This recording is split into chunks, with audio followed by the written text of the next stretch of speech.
Look, somebody has got to say it. There is somebody that I know who has a doctorate in knowing how to have fun in life, and that would be my guest today, Josh Macuga, television host. He does a wide variety of different things, namely right now, most specifically, he is a director of content, host, producer extraordinaire for fan-controlled football. You definitely have heard of that sports property, but he joins me today to really let us in on his life and why it is such a thrill, why it is such a good thing to be Josh Macuga in a variety of different ways, from the fatherhood angle that we look at with him to his obsession with golf, to his creative ingenuity. We are going to hit on every single angle of Josh Macuga to show you what he is all about and the impact that he is having on this earth. And if life was one big party, you know that Josh would be there. All of this is to say we're going to have a fun conversation. I'm Bryan Fenley. This is the On to Something podcast, commentator, sports for different networks. Before we get started, don't forget to subscribe. All right, here we go. Here's Josh.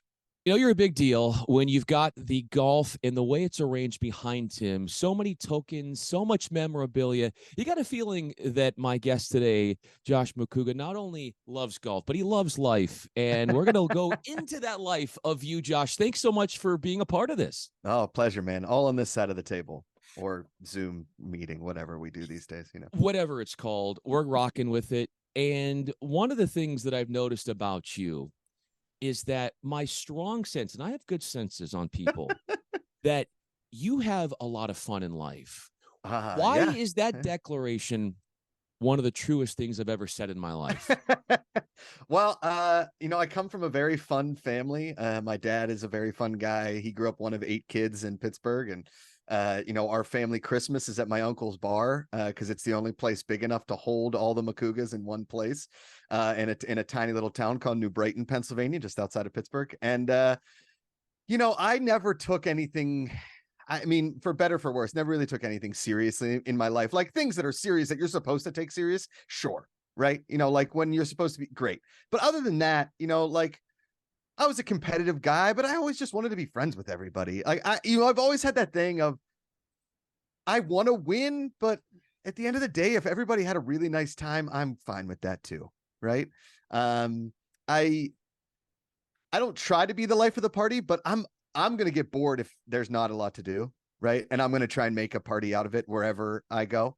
In our line of work, when you're constantly either like on camera or behind a camera or working with a lot of people or meeting a lot of people, you only get one chance to make a first impression. If my first impression is that I enjoy life, then I will take that all the way to the bank, man. Absolutely. What is my first impression? What would it be if I sat in and was invited to one of your parties growing up? Oh, we better make it quick because my mom and dad are going to be home soon. I mean, I was the guy in high school that like I grew up in a very, Western Pennsylvania is all football, right? I mean, so Friday Night Lights, yes, that's a Texas thing. And that was made famous by the show and the movie, but Friday nights in Upper St. Clair, Pennsylvania, or any part of Western Pennsylvania, everybody in the town goes to the football game. I mean, they just did a whole renovation on my high school football stadium, and it's better than a majority of like small college football stadiums you go to. I mean, we can seat, I would probably say like 8,000 to 9,000 people. Like it's big. It's a big stadium.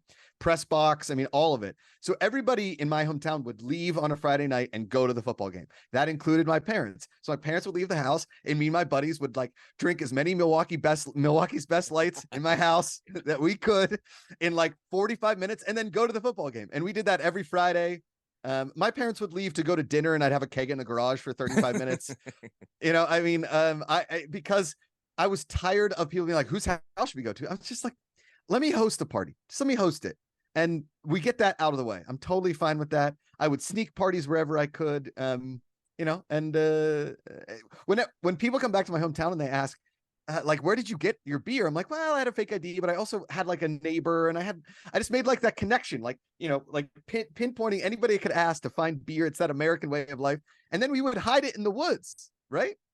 And And in the wintertime, when there's snow on the ground, you would see footprints into the woods, and me and my buddies would be driving around and be like, there's beer up there, let's go find it. And we would go find beer that people had stashed in the woods, and it became this like, thievery amongst thieves for underage drinking. Yeah.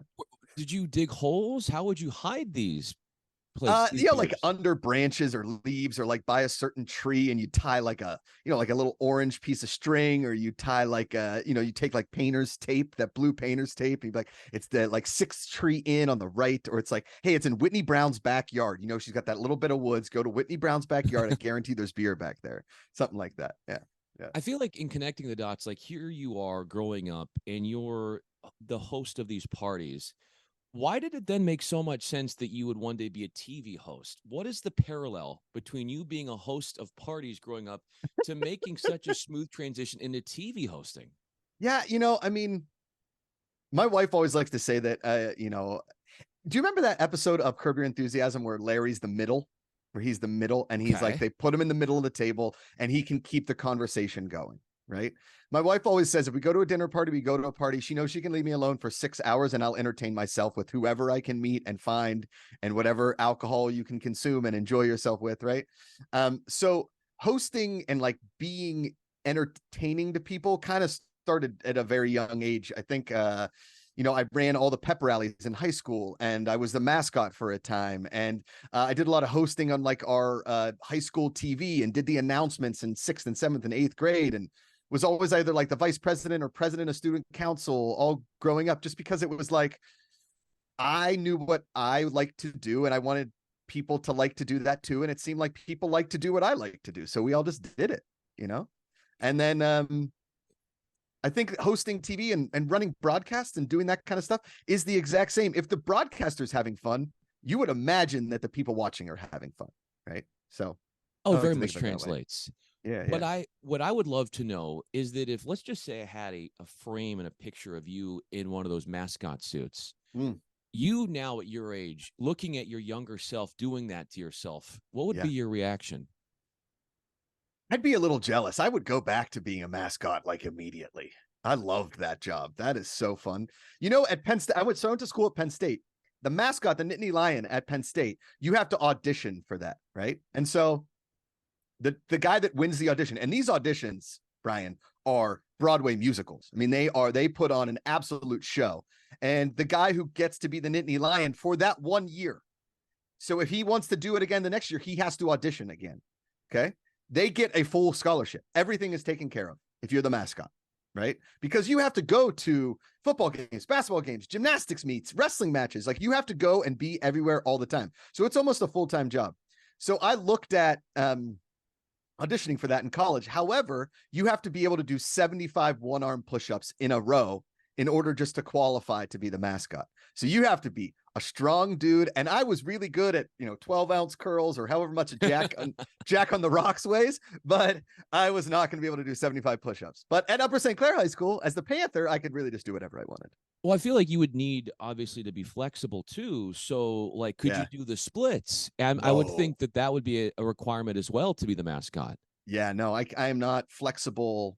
I mean, I can touch my toes, I guess. I can bend over and touch my toes, which is maybe more than some say, but I am not a gymnast. I always would watch the Olympics. I love the Olympics. And I would watch the Olympics and think, if I could just learn how to do a back handspring, I think like that would be a cool thing to be able to do in life. I just never got around to like learning that. I was really good on a trampoline, if that helps, but I was never really good just on flat land, Bryan. I never was that good on flat land. Well, you're good at hitting golf balls off flat land. I am. Not bad. And hilly parts, depending. What led to the obsession of golf? Clearly, without you even uttering a word, you look behind you and you know that when a guy saves his tees of all things, that there's something going on internally there. I'm working on, I would really, because I live up here in Monterey now, and everything is either cars or golf up here. People are obsessed with cars. They're obsessed with golf. And then I guess you could sprinkle in wine somewhere in there, but for the most part, it's just golf and cars. And so I collect, I know it's strange. I know, but I'm the dude on the tee box that picks up like broken tees, other tees, and I like put them in a bag. Right. And I'm working on like art projects with old broken tees. Like I make golf art, if that makes sense, right? I take old broken tees, I take grips and I use it like a paintbrush, and it's because people up here are always about golf. Like people come and see some stuff and they're like, oh, can you do that for me? And I'm like, have you collected all your stuff in your life? Like, do you save everything? They're like, no, not really. And I'm like, well, there's nothing, I can't do that. So like, I'm the guy that goes to a golf course. I collect ball markers from every golf course. I collect tees from every golf course. I don't keep my scorecards. I've never been that guy to keep scorecards. The only scorecard I ever kept was the first time I broke 50 on 9 holes. I was with my grandpa and he died a year later. So that's like a very sentimental scorecard that I have. But the obsession with golf started really young. I think like the first time I ever went to a driving range with my grandpa, I was probably 7 or 8 years old, and was just obsessed with the game. Unfortunately for me, I was a really fast swimmer growing up, and that dominated a lot of my time. And if I was as fast at swimming and could have been like that good at golf, I probably would have thought about, playing in college or even trying to go pro. Like I was unfortunately very fast in swimming. And I say unfortunately because it is a very solitary sport. And as you know, for somebody that likes to socialize and hang out, it is taxing on the brain and body for sure. As is golf, but in a completely different way. The first time, as you were laying out your first experience at a driving range, how similar was it to the scene in Tin Cup when they're on the practice tee? Would you say that that's very similar to you? Because when I think about it, I say that's definitely Josh there. Yes, that's me 100%. I feel like if I were a professional golfer, Tin Cup would be like my career path, right? Like I'm a good ball striker, but I could never put 18 holes together because I'd have a blow up somewhere. I would be having too much fun and like forget that I'm competing for the US Open. I would never go for it on the par 5 over water, but I'd think about it. Yeah. I'd think really long and hard about it.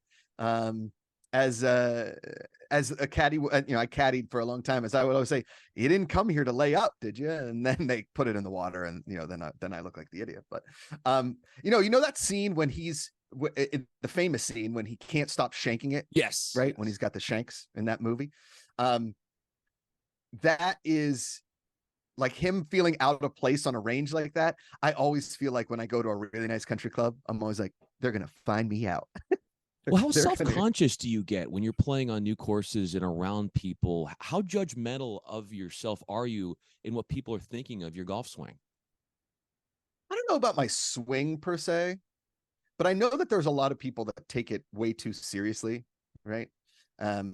Everybody sucks, right? Unless you're a professional golfer, everybody sucks, right? And even the people, even scratch handicap guys, and I've played with some really, really good golfers and I've played with some really, really bad golfers. And the biggest difference is that the people that take it too seriously, you don't have that much fun with. And the people that don't, you have a way better time. I'm not out there to play every day and be miserable. I'm out there to go and really have some fun. I get so excited to go to the golf course. I get so excited. Like I'm in my car. And I couldn't care less. I mean, yes, I'm not going to feel great when I come home if I have a really bad round. I'm going to be in my head about it. I'm going to want to go to the range right away and like figure some stuff out. That's just how my obsessive brain works. But when I'm out there, I'm having the time of my life. You know what I mean? You're outside. It's 8 a.m. You could drink beer and nobody's going to judge you, right? And it's the only sport as you get older that you can keep playing and really not hurt yourself.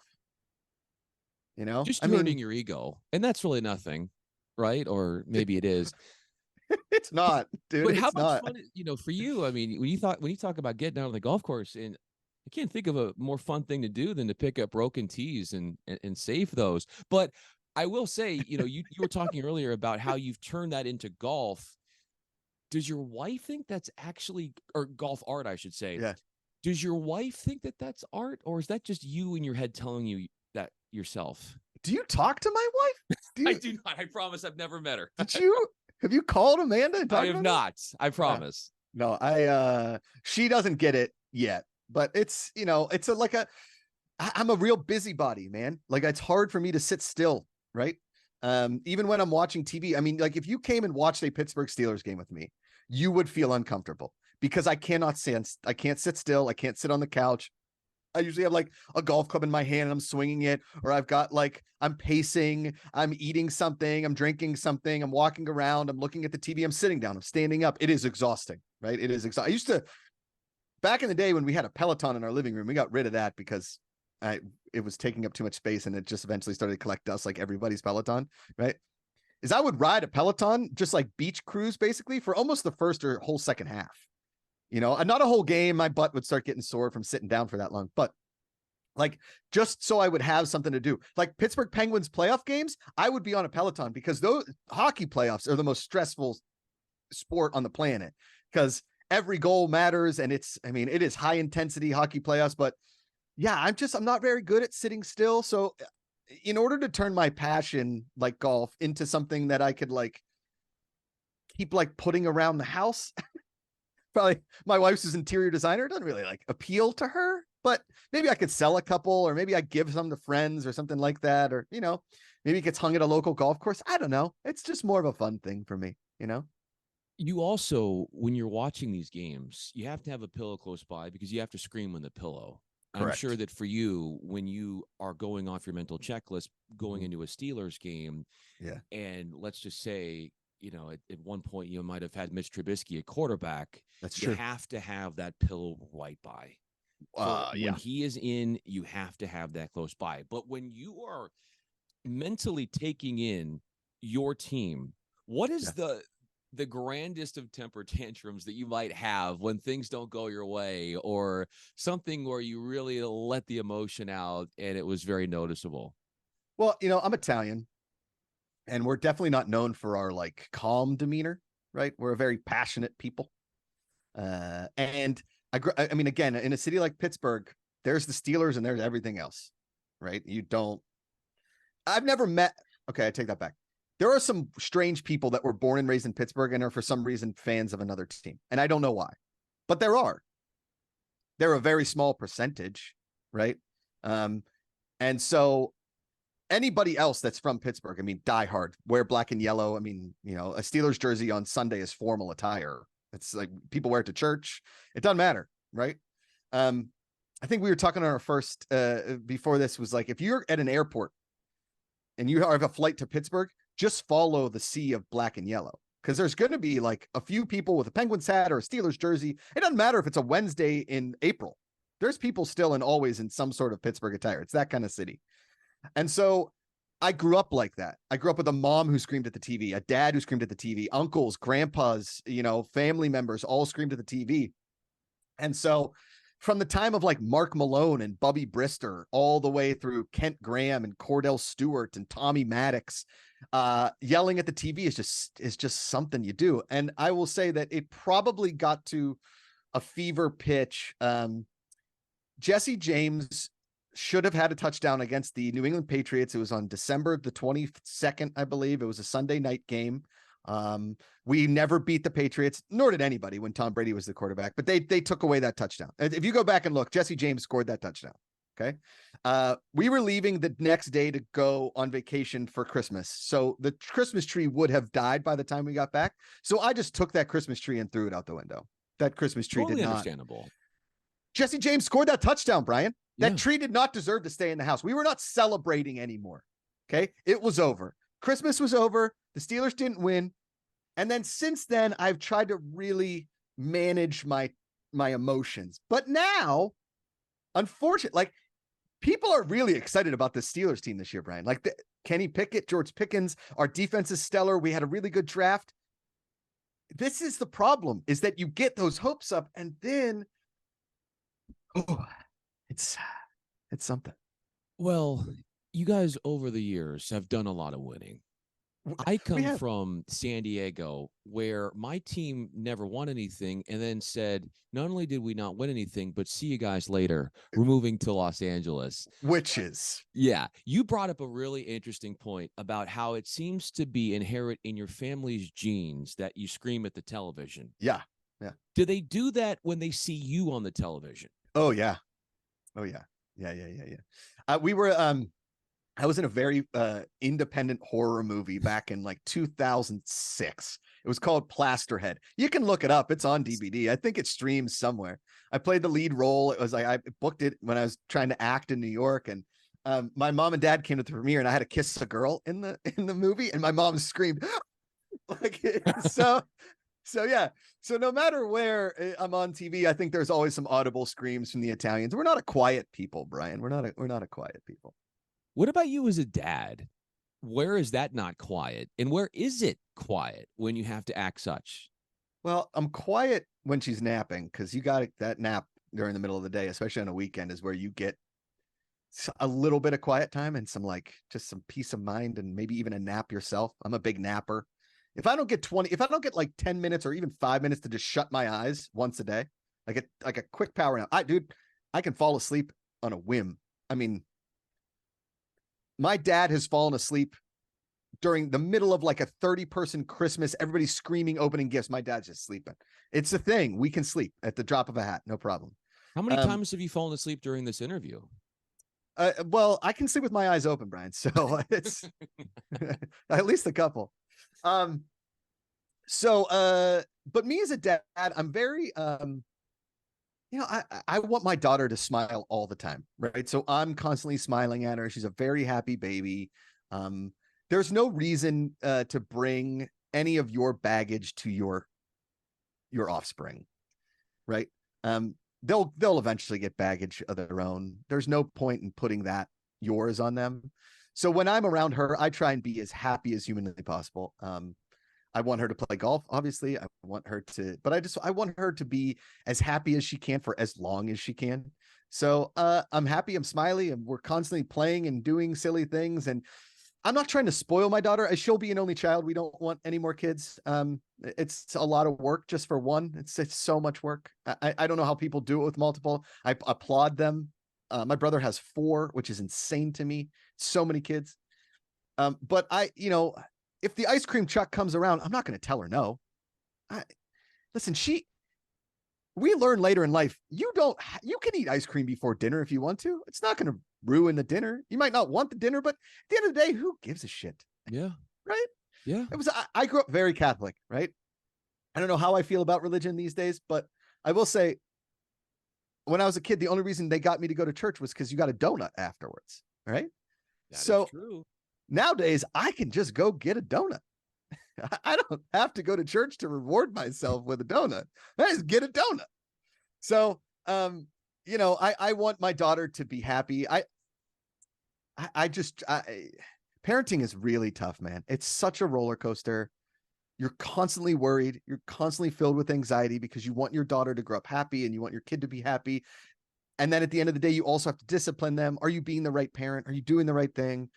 It's such a roller coaster, man. I don't know. If somebody said to me, would I recommend parenting? That is such a loaded question. I don't know how I can answer that to you. I will say, if you are with your spouse and they really want a child, then have the child because they are going to be an amazing parent and you will learn from them. Like my wife is an incredible mom, and I was very sheepish about having kids for my entire life. But with her around and with the help that you get from everybody else, I don't think I would go back and not do it. There's way too much that I've added to my life through this that I would recommend to anybody. You're another part of your heart just like opens that you didn't know existed. It's pretty magical. What did you find yourself caught most by surprise with the advent of having the child? You had talked to your friends, you'd maybe talk to your parents about what's it like, how do you do all this? You read up The Chicken Soup for Parenting. I'm not even sure if that's an actual book. It probably is. Yeah. I mean, they make them for everything. You go on YouTube and you type in how to be a dad. No, yeah. But what amongst all those things that you said that you didn't know existed, how would you articulate on what that actually is? Man, there's like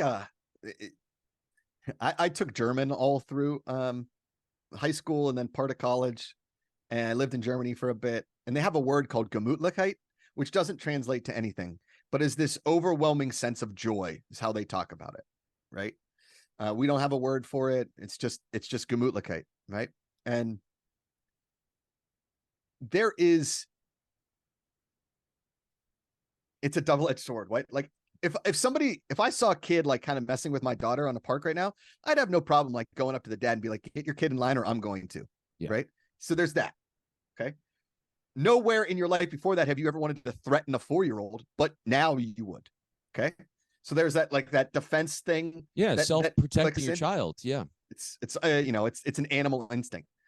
On the flip side of that, I have nieces and nephews that I love.